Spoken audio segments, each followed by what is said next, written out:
আসসালামু আলাইকুম রাহমাতুল্লাহি ওয়া বারাকাতুহু।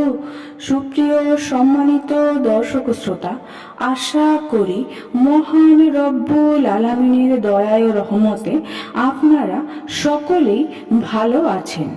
সুপ্রিয় সম্মানিত দর্শক শ্রোতা, আজকে ঈমান পরিপূর্ণ করার 5টি গুরুত্বপূর্ণ আমল নিয়ে আলোচনা করব।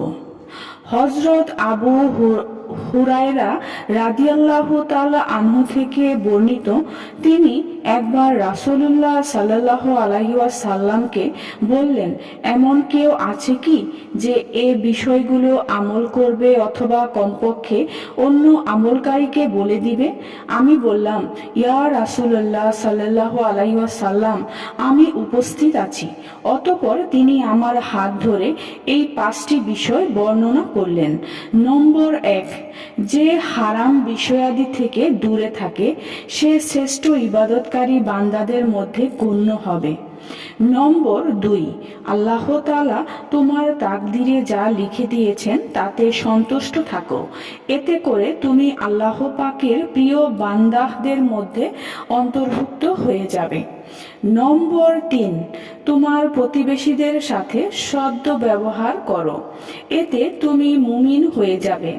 নম্বর 4, নিজের জন্য যা কামনা করো অপরের জন্য তাই পছন্দ করো, এভাবে তুমি পূর্ণ মুসলমান হয়ে যাবে।